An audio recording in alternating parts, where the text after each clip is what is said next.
El problema básico del ser humano es su relación con Dios. ¿Qué puede hacer una persona para tener una buena relación con Dios? Y la respuesta inmediata que la gente propone es, bueno, hacer las cosas que a Dios le agradan. Hacer cosas. Y esa es la base de todas las religiones del mundo. Las personas deben realizar determinados rituales, determinadas ceremonias, determinados sacrificios, tener determinada conducta para que Dios les sea propicio. Es lo que se conoce como la religión basada en obras. Y esta clase de religión, con todas sus variantes, es lo que hace toda la gente, o por lo menos la inmensa mayoría. Y digo con todas sus variantes porque me estoy refiriendo a toda clase de religión que tiene eso en común. Todas tienen eso en común. Están basadas en las obras del ser humano. Creen que si son lo suficientemente buenos y hacen más o menos lo correcto, bueno, se ganan el favor de Dios. Y encima, si todavía agregan algunas acciones, como, bueno, por ejemplo, ir a la iglesia, orar antes de comer, encender velitas a ciertas imágenes, bueno, Dios está satisfecho con esos. El problema es que esta clase de pensamiento muestra que las personas, la gente, no tiene ningún conocimiento del Dios verdadero y tampoco entiende la clase de corazón que tenemos. No entiende la naturaleza humana. Dios, dice la Escritura, es santo. Y dice que es 3 veces santo. Santo, santo, santo. Esa es la característica distintiva del Señor. Completamente santo. El hombre es pecador. Y no hay manera de que el hombre pueda relacionarse con Dios por medio de sus obras, porque no puede sostenerse en pie delante de él. Nadie, absolutamente nadie. Vemos el ejemplo del profeta Isaías cuando vio al Señor en el capítulo 6. Isaías 6:5 dice: entonces dije, ay de mí que soy muerto, porque siendo hombre inmundo de labios y habitando en medio de pueblo que tiene labios inmundos, han visto mis ojos al Rey, Jehová de los ejércitos. Me muero, merezco la muerte por haber visto la santidad de Dios, siendo yo tan pecador. Las obras humanas, por más buenas que puedan parecernos, a los ojos de Dios son inmundas. También lo dice Isaías, capítulo 64, versículo 6, dice: si bien todos nosotros somos como suciedad, y todas nuestras justicias como trapo de inmundicia, y caímos todos nosotros como la hoja, y nuestras maldades nos llevaron como viento. Te voy a leer este versículo en la Nueva Traducción Viviente. Estamos todos infectados por el pecado y somos impuros. Cuando mostramos nuestros actos de justicia, no son más que trapos sucios. Como las hojas del otoño nos marchitamos y caemos, y nuestros pecados nos arrasan como el viento. Eso es lo que Dios ve en nuestras obras, en las obras humanas. Y esto es así porque las obras humanas nacen de un corazón pecaminoso, provienen de nuestra naturaleza pecaminosa. Es lo que la Escritura llama carne. La carne precisamente es nuestra naturaleza pecaminosa. Y en Romanos 8:7 leemos: por cuanto los designios de la carne, los designios de nuestra naturaleza pecaminosa, son enemistad contra Dios, porque no se sujetan a la ley de Dios ni tampoco pueden, y los que viven según la carne no pueden agradar a Dios. Podrán caminar kilómetros, incluso podrán hacerlo de rodillas, podrán prender todas las velas que tienen en la casa, podrán elevar grandes oraciones, pero no pueden agradar a Dios. También te voy a leer este versículo en la Nueva Traducción Viviente.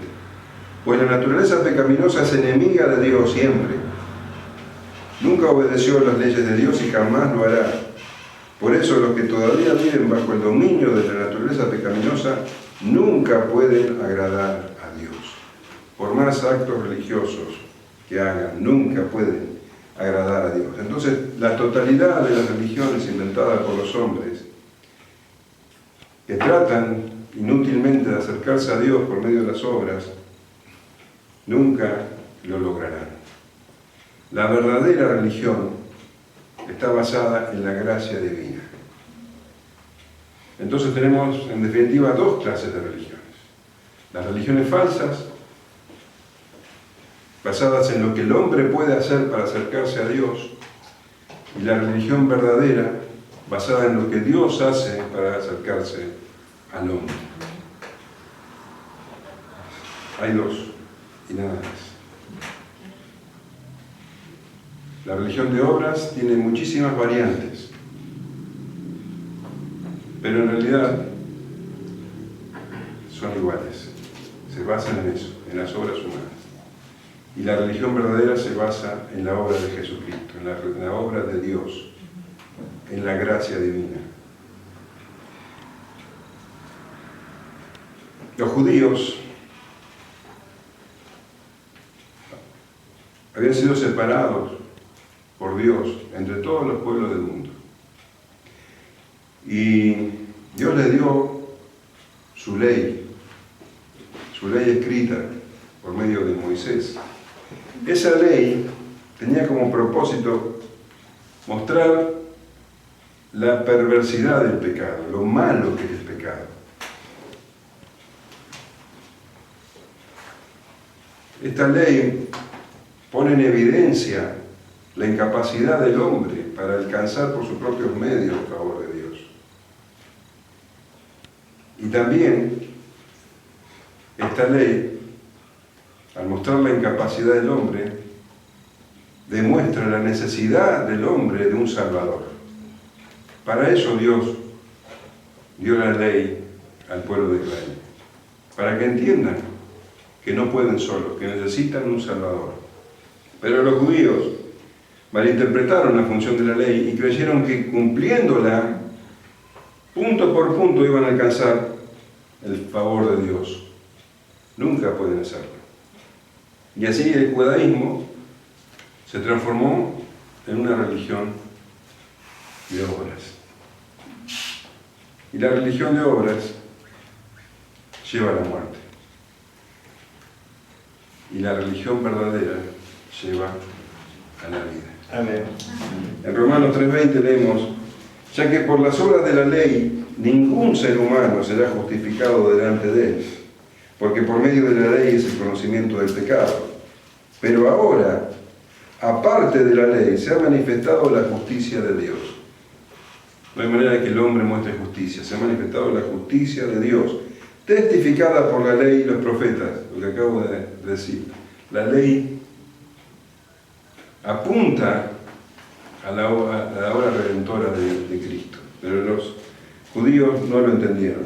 Testificada por la ley y por los profetas, la justicia de Dios por medio de la fe en Jesucristo para todos los que creen en Él, porque no hay diferencia. Por cuanto todos pecaron y están destituidos de la gloria de Dios, siendo justificados gratuitamente por su gracia, mediante la redención que es en Cristo Jesús. Entonces, en este último tiempo, en los postreros días, se manifestó la justicia de Dios, la justicia que proviene de Dios, mediante la fe en Jesucristo. Jesucristo pagó por los pecados de todos aquellos que van a creer en Él. Esa es la verdadera religión. Y el Señor Jesús, constantemente Él señalaba estos dos caminos, estas dos formas de entender cómo ganarse el favor de Dios: la religión falsa y la religión verdadera.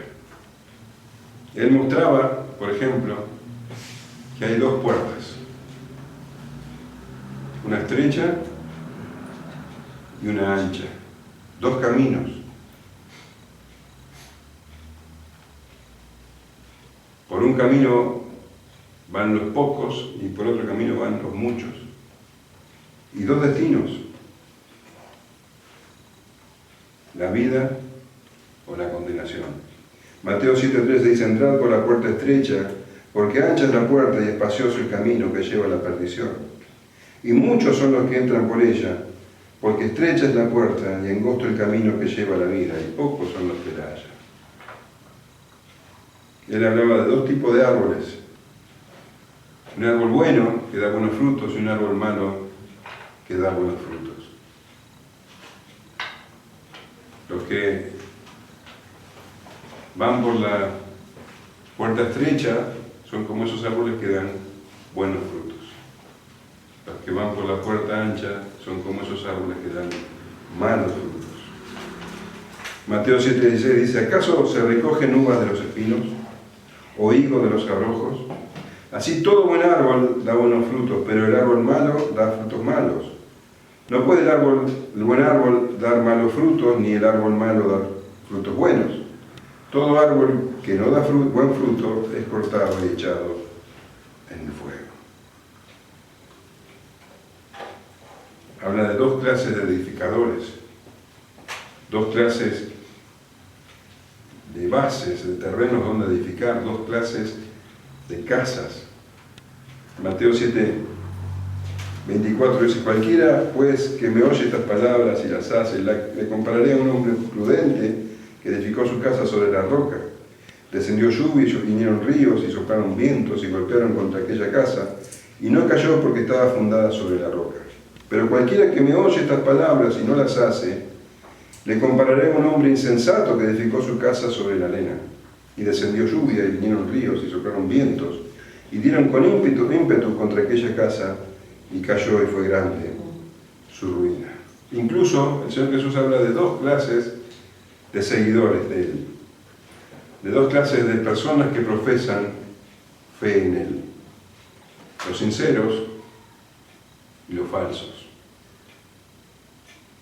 Mateo 7:21 dice: no todo el que me dice Señor, Señor entrará en el reino de los cielos, sino el que hace la voluntad de mi Padre que está en los cielos. Muchos me dirán en aquel día: Señor, Señor, no profetizamos en tu nombre, y en tu nombre echamos fuera demonios, y en tu nombre hicimos muchos milagros. Entonces les declararé: nunca os conocí, apartados de mí, hacedores de maldad. Entonces vemos que en cuanto a la fe hay dos caminos: uno por el cual van las multitudes, es la religión por obras, es el camino ancho y lleva a la perdición. Y está el camino angosto, el de la fe en el Señor Jesucristo, que lleva a la vida. Son dos y nada más que dos en definitiva. Nosotros estuvimos viendo en este último tiempo que unos fariseos habían enfrentado al Señor Jesús preguntándole cuándo vendría el reino de Dios, porque los judíos interpretaban según las profecías que el Salvador vendría a establecer el reino de Dios en la tierra y comenzaría un tiempo de gran prosperidad para Israel. Él aplastaría a sus enemigos, a los romanos. Y ellos ansiaban entonces un Mesías así, un Mesías poderoso que venga con gran gloria. Entonces dice en Lucas 17:20, preguntado por los fariseos cuándo había de venir el reino de Dios, le respondió y dijo: el reino de Dios no vendrá con advertencias, ni dirán helo aquí o helo allí, porque aquí el reino de Dios está entre vosotros. El reino de Dios ya estaba allí, porque el rey estaba allí. Pero no era como ellos esperaban, no venía con grandes ejércitos. Dice, no vendrá con advertencia. El reino estaba allí, pero se estaba expandiendo el reino de Dios en los corazones de algunos algunos hombres que creían en el Señor Jesús. Vendrá el tiempo en que el Señor Jesús vuelva y allí sí el reino de Dios se establecerá de manera definitiva y con toda la gloria. Pero en esta dispensación que nos toca vivir, que comenzó con la primera venida del Señor Jesús, el reino de Dios se va extendiendo en los corazones de las personas, silenciosamente, invisible. Ahora, estos fariseos, ellos eran, hay una palabra que se usa mucho, no me sale. Bueno, ellos eran muy fanáticos de su religión. ¿Cómo se dice cuando son practicantes de la política? Militantes. Militantes. Ellos militaban el judaísmo. Ellos estaban orgullosos de su conducta. Y bueno, ellos habían entrado por la puerta equivocada y estaban siguiendo el camino equivocado. Verdaderamente ellos creían que se ganaban el favor de Dios siendo tan meticulosos con la obediencia a la ley, con la obediencia a los reglamentos de los ancianos, las tradiciones. Pero, como veíamos, iban directo a la perdición. Y la pregunta básica es, ¿cómo estas personas que se reían del Señor Jesús, que se burlaban y que se oponían al Señor Jesús, cómo esas personas podrían entrar en este reino de Dios, este reino de Dios que era invisible, que avanzaba en los corazones de las personas? ¿Cómo estos fariseos podrían, de alguna manera, encontrar esa salvación que trajo el Señor Jesús? Y el Señor relata una parábola en la que dice cómo esos fariseos podrían entrar en el reino de Dios. Vamos a leer Lucas 18, 9 al 14.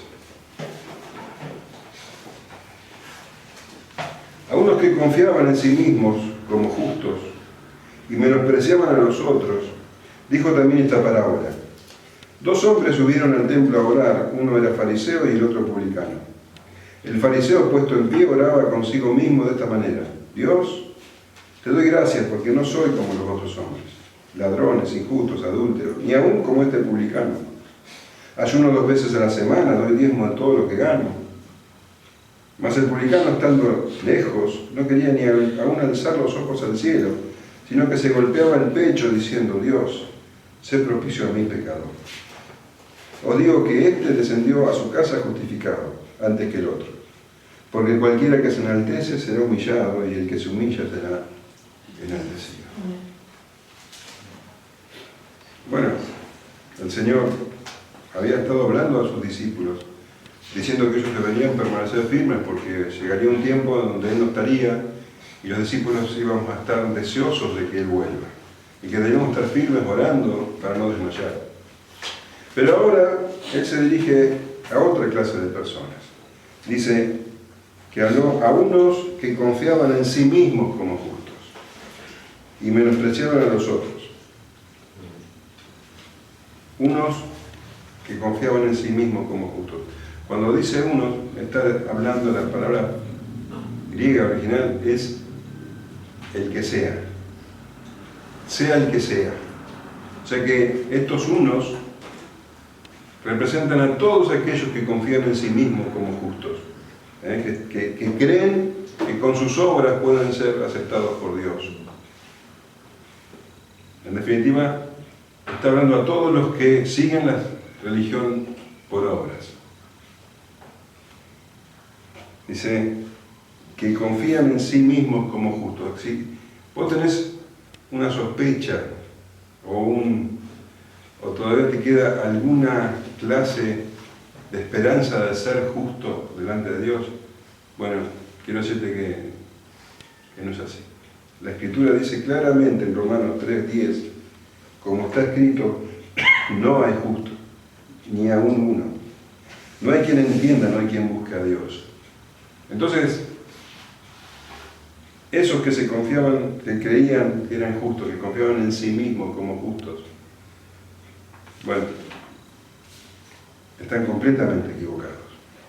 Ahora, si bien el Señor está hablándole a todas las personas que siguen las religiones por obra, específicamente le estaba hablando a los fariseos. Los fariseos, vos sabés, eran una secta judía que podemos llamar la aristocracia judía, la aristocracia religiosa judía. Ellos se jactaban de seguir la ley a rajatabla, de cumplir con los mandamientos y con todas las ceremonias que dictaba la tradición. Ellos estaban hinchados de orgullo y veían a los demás como inferiores. Ellos eran los más espirituales, los más piadosos, los más sabios.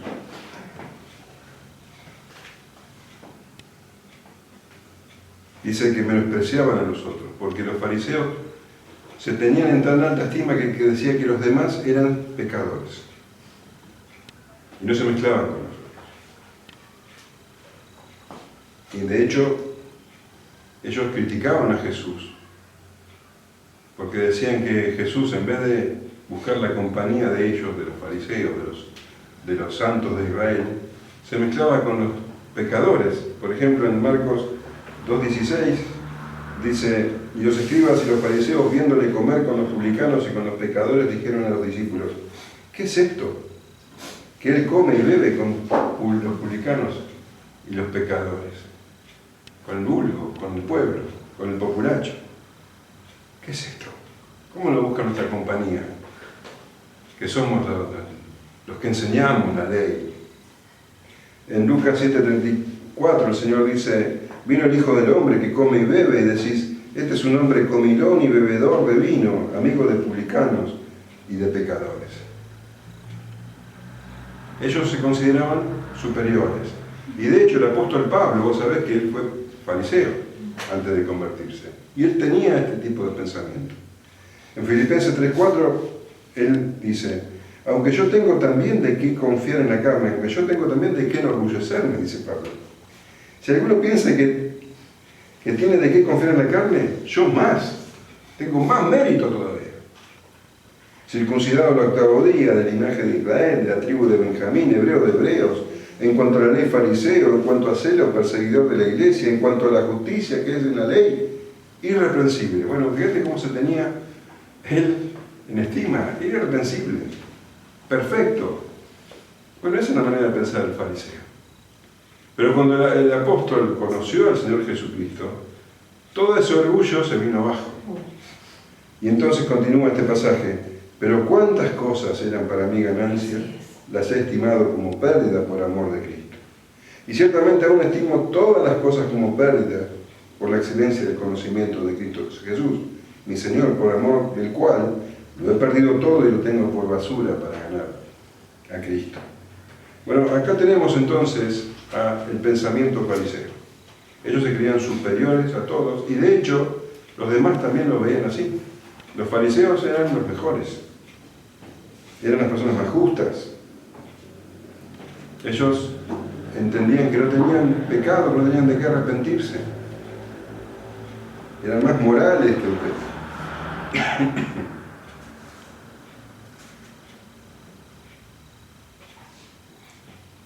A esta clase de personas es que el Señor les dirige esta parábola. Y esta parábola habla de dos tipos de hombres, dos hombres distintos. Dice el versículo 10: dos hombres subieron al templo a orar, uno era fariseo y el otro publicano. Bueno, el templo de Israel, vos sabés, era el lugar donde se realizaban los actos de adoración pública. Allí se hacían los sacrificios, las ceremonias, las ofrendas, pero también se usaba para la oración personal. Se podía orar en su casa, pero digamos que esto era demasiado privado para los fariseos. Los fariseos les encantaba orar en público. Entonces, era muy común ver fariseos orando en el templo, Y el Señor Jesús dice que también oraban en otros lados. El hecho es que ellos querían ser vistos. En Mateo 6:5 el Señor dice: y cuando ores no seas como los hipócritas, porque ellos aman el orar en pie en las sinagogas o en las esquinas de las calles para ser vistos de los hombres. De cierto digo que ya tienen su recompensa. Los judíos tenían 3 momentos mínimos de oración: a la mañana temprano, al mediodía, a la tarde, y allí donde los encontrara ese horario se ponían a orar. Así que si vos estabas en una esquina, si vos sos fariseo y te encontrabas en una esquina, en esa esquina levantabas los brazos y orabas gritando para que todo el mundo vea lo espiritual que sos. Eso es lo que hacían los fariseos, unos hipócritas tremendos, que les encantaba ser admirados por los hombres. Entonces no era extraño ver a un fariseo ir al templo a orar. Ahora, sí era extraño ver a un publicano ir al templo a orar. Porque los publicanos eran las personas más despreciadas y despreciables de Israel, literalmente. Los publicanos eran los recaudadores de impuestos. Ellos recaudaban los impuestos a los judíos para el imperio romano. Pero eran considerados la escoria de Israel. La gente los despreciaba, eran lo más bajo de la escala social. Pero tenían mucho dinero, porque se enriquecían a costas de sus hermanos, de su pueblo. Fíjate que eran tan despreciables que en los evangelios se habla de los pecadores y aparte se habla de los publicanos. Dice que vos lees, eran publicanos y pecadores. Los publicanos ni siquiera eran pecadores, eran una cosa aparte, eran algo abominable. Y verdaderamente se habían ganado esa fama. Porque la recaudación de impuestos era una especie de franquicia que se les daba a determinadas personas. Se hacían, de vez en cuando se hacían, hoy entenderíamos como remates, donde se le daba al mejor postor en determinada zona para cobrar impuestos. Entonces, bueno, el que pagaba más se quedaba con una zona. Vamos a suponer Galilea. Y el Imperio Romano determinaba que cada región tenía que darle determinada suma de dinero por año, según la cantidad de gente que hubiera allí, los habitantes, la clase de economía que tuvieran, si era un lugar donde había desierto, bueno, van a tener que dar menos, si era un lugar donde había mucha cosecha, tendrían que dar más, bueno. Entonces, el emperador determinaba cuánto tenía que dar determinada zona, que estaba a cargo de un publicano jefe. Y el publicano tenía que rendir esa plata, pero él podía cobrar lo que él quería, no tenía límite para cobrar. Entonces, como el pueblo no tenía ni idea de cómo funcionaba el asunto, ellos tenían impuestos, los publicanos imponían impuestos para casi cualquier cosa. Si vos tenías que ir por un camino, te cobraban impuestos por ir por ese camino. Si tenías que cruzar un puente, tenías que pagar impuestos por el puente. Si llevabas carga, pagabas impuestos. Por todo, por lo que se les ocurriera. Si vos ibas por el camino con el equipaje, te hacían abrir el equipaje y bueno, te cobraban impuestos por lo que se les ocurre. Ahora, ellos también tenían un sistema de usura, porque si vos no pagabas el impuesto, ellos te prestaban para que pagues, pero después te cobraban con intereses. Y si vos no pagabas, ellos tenían también matones que iban a obligarte a pagar. O sea que era un sistema mafioso. Verdaderamente los publicanos eran gente muy mala, eran gente despreciable. Por eso eran tan odiados, porque se aprovechaban de sus hermanos. Eran más odiados los publicanos que los soldados romanos. Los consideraban peores porque eran judíos que se aprovechaban de los judíos. Entonces, verdaderamente eran lo peor de lo peor. Si vos te acordás, cuando Juan el Bautista estaba bautizando en el río, se le acercaron unos publicanos, lo vemos en Lucas 3:12, vinieron también unos publicanos para ser bautizados y le dijeron: Maestro, ¿qué haremos? Él les dijo: no exijáis más de lo que os está ordenado. Ellos tenían una cifra que tenían que responder, pero ellos recontra multiplicaban. Eran unos ladrones, unas personas completamente corruptas. Ellos no podían ir a las sinagogas, estaban excomulgados de las sinagogas, no podían dar testimonio en un juicio porque nadie les creía. Bueno, no sé si se queda bien claro que los publicanos eran lo peor de lo peor.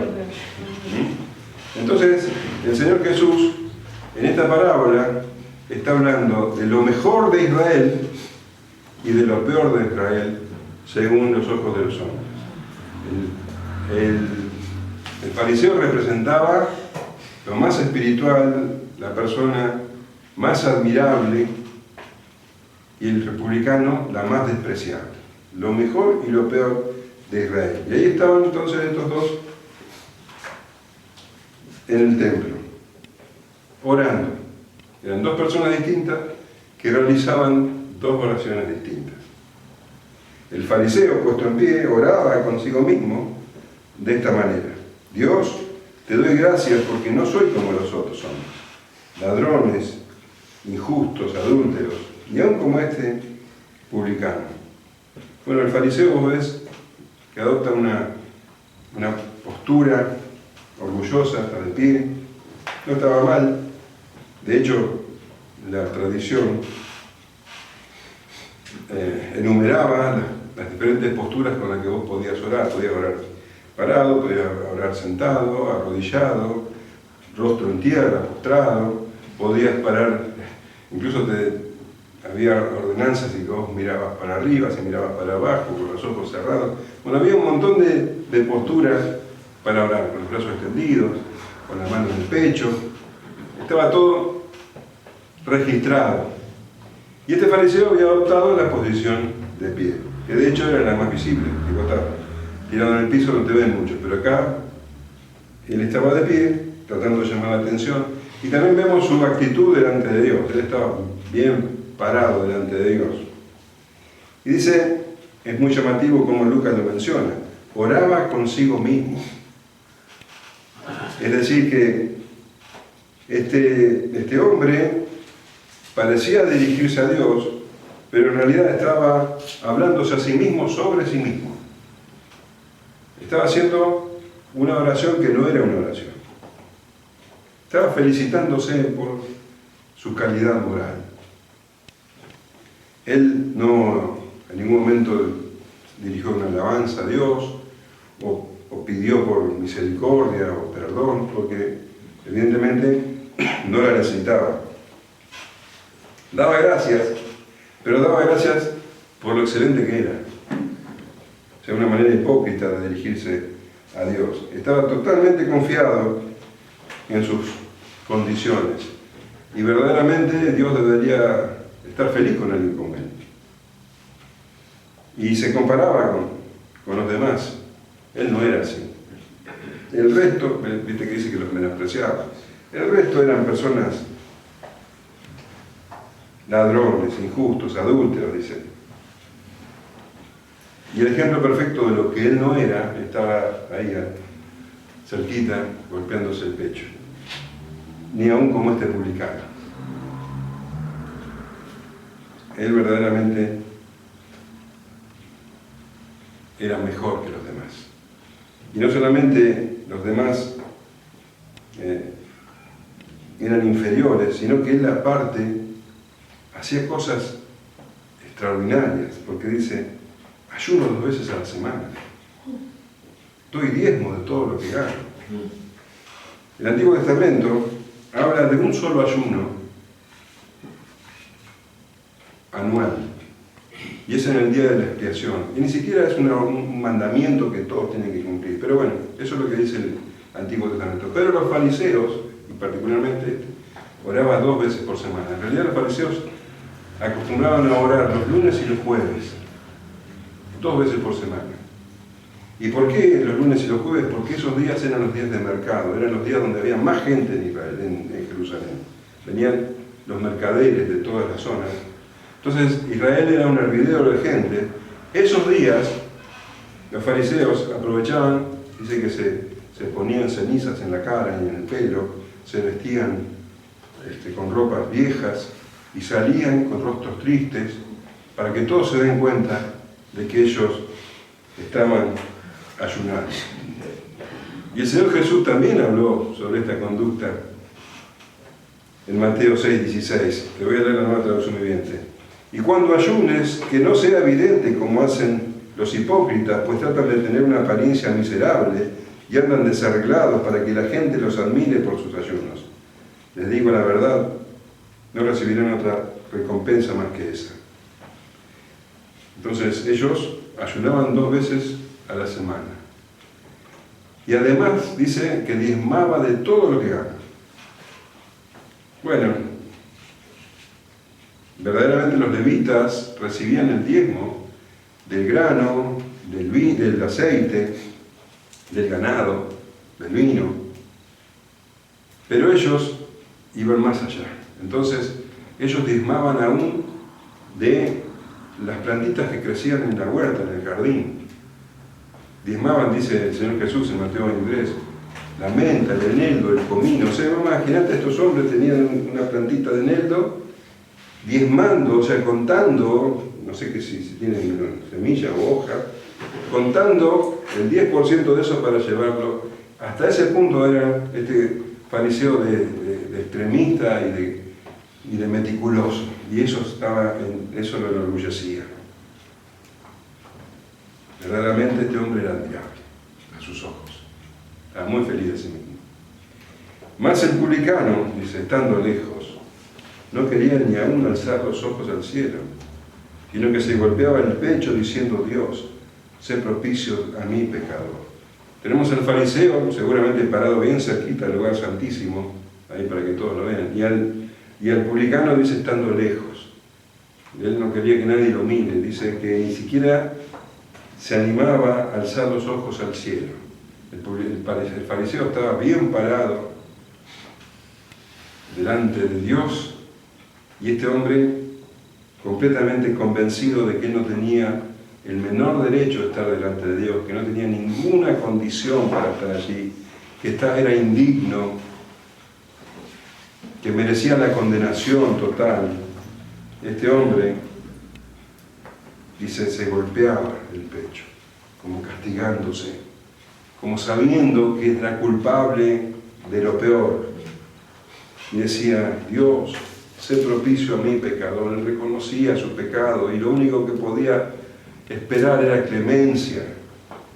No podía esperar otra cosa. El otro creía que tenía derechos, este no. Él estaba convencido de que era un miserable pecador. Vemos en este hombre a alguien arrepentido, a alguien que sabía que no tenía ninguna chance delante del Señor, que solo podía clamar por misericordia. El fariseo se creía el mejor, el publicano sabía que era el peor. Y a los ojos de Dios las cosas son totalmente diferentes. Porque el Señor habla de 2 regresos diferentes de sus obras. Os digo, dice el Señor, que este descendió a su casa justificado antes que el otro, porque cualquiera que se enaltece será humillado, y el que se humilla será enaltecido. Ahora el Señor está dando la aplicación de la parábola, en lo que el caso le acabo de explicar. Y Él les dice a los que lo escuchaban: os digo. El Señor está hablando con total autoridad. Él está tomando verdaderamente la autoridad divina y le está diciendo: yo les digo esto.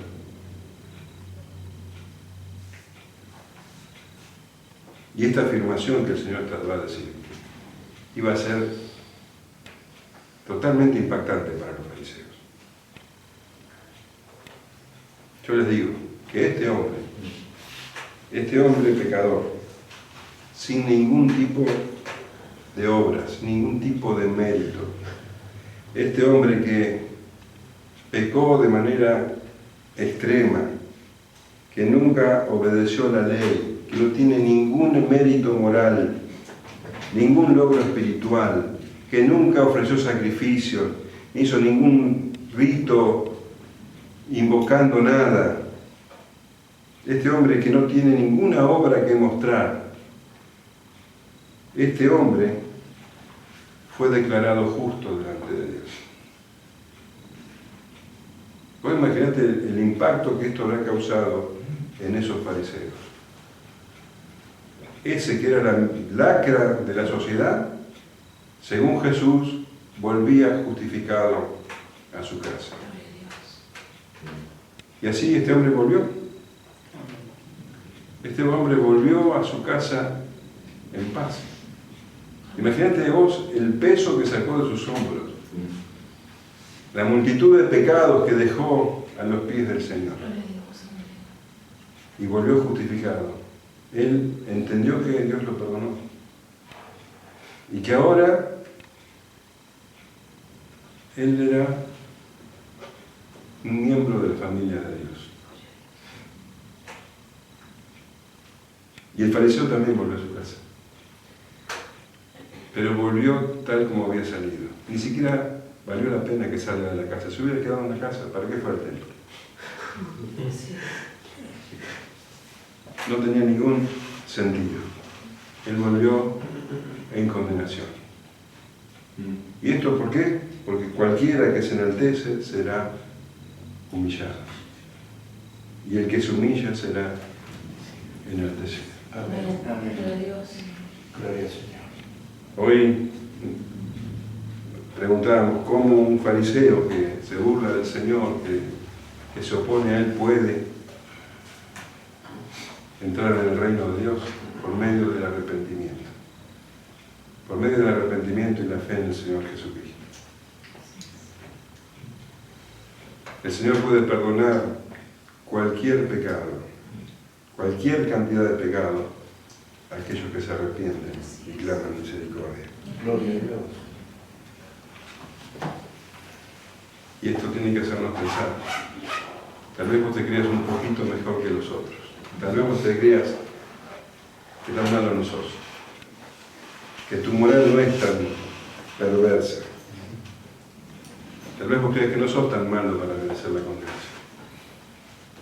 La palabra de Dios dice, por cuanto todos pecaron y están destituidos de la gloria de Dios. Todos pecaron. Y todos están separados de Dios. Y todos están bajo condenación. Pero continúa este texto, siendo justificado gratuitamente por su gracia mediante la redención que es en Cristo Jesús. No es por obras, es por gracia. Las obras te conducen al infierno. La gracia es por gracia, es por fe en Jesucristo, es por la redención en Jesucristo. No es complicado de entender, es fácil. Sos un pecador que necesitas arrepentirte. El Señor Jesús, desde que comenzó su ministerio, iba pueblo por pueblo diciendo, el tiempo se ha cumplido, el reino de Dios ha acercado, arrepentíos y creed en el Evangelio. Ese es el mensaje todavía hoy. Arrepiéntanse y crean. Amén. Amén. Amén. Amén. Gloria al Señor.